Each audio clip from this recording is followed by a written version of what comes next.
The lodger upstairs died owing £4.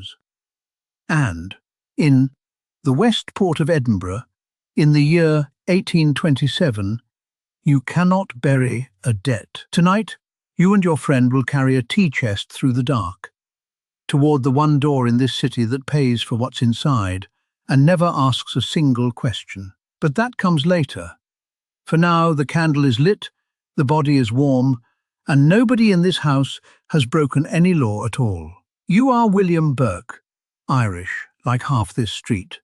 You came to Scotland to dig the Union Canal, and when the canal was finished with you, you mended shoes.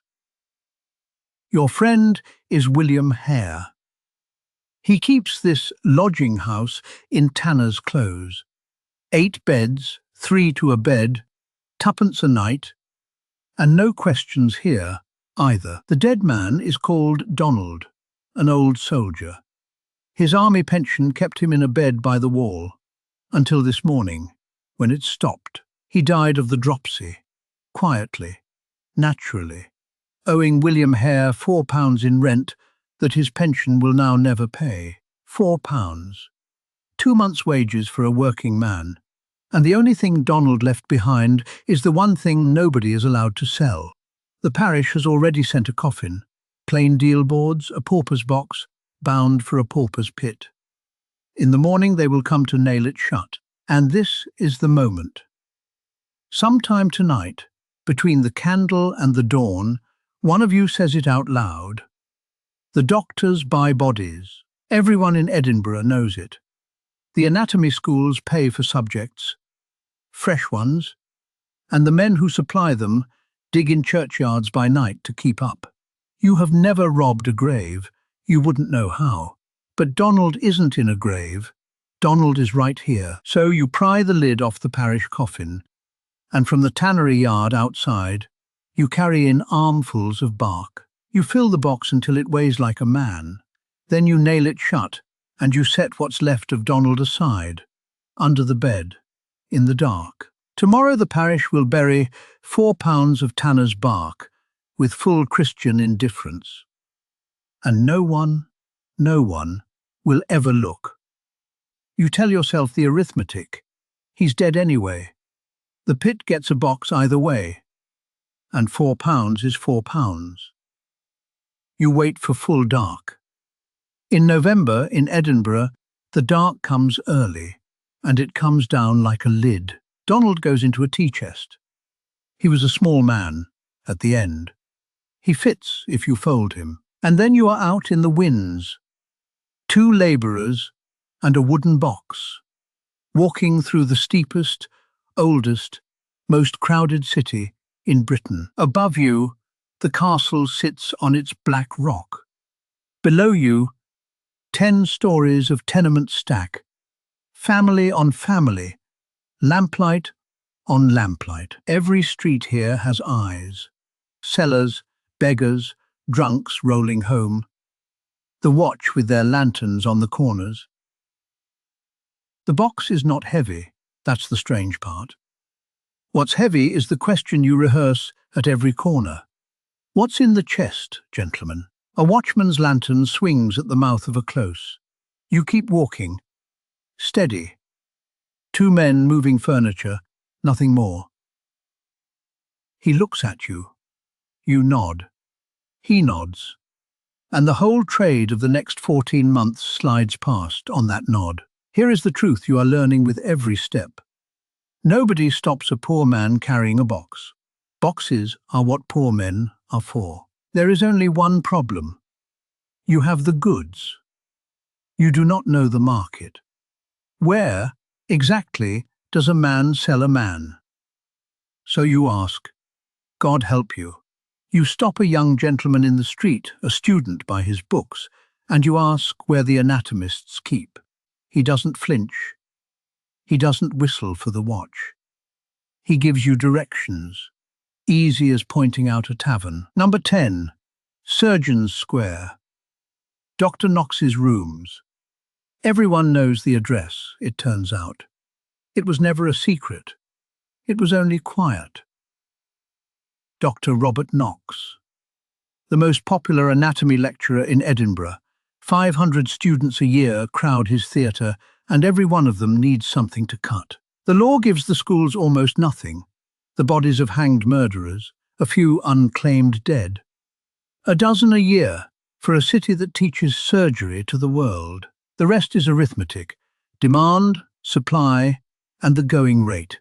You just don't know the rate yet. Surgeon's Square is quiet when you reach it. Handsome buildings, dark windows, and one door with a lamp still burning. Then, Hadvinio offers her this cradle planing came, said Peace Grope. You knock, and the door opens before you've finished knocking, as if the house had been waiting for men like you since it was built. 3 young men receive you.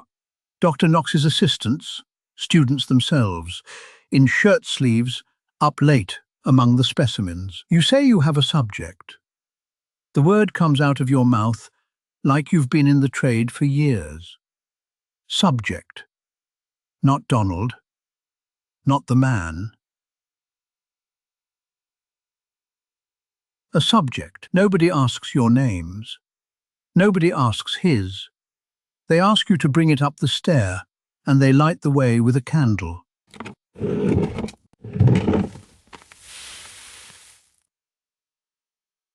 The chest is opened, the bark dust brushed away, and the young men look at what you've brought the way a grocer looks at apples. Fresh, they say. Very fresh. Not spoiled by any spade, not clawed at by any churchyard watch. The best subject a school could ask for. One of them goes for the money, and you stand there in a room lined with things floating in jars, waiting to learn what a man is worth. £7, 10 shillings, counted into your hand in the candlelight, coin by coin by coin. Say it in wages. 3 months of mending shoes, half a year of Donald's rent. In your palm, in one night, for a dead man nobody wanted. You split it on the stair. I Entel Rister said. Hare Entel takes the dead man's rent off the top. Fair is fair. There was always fairness between you. And as you leave, one of the young gentlemen says the sentence that will hang you. He says it kindly. He says it like a shopkeeper. We would be glad to see you again.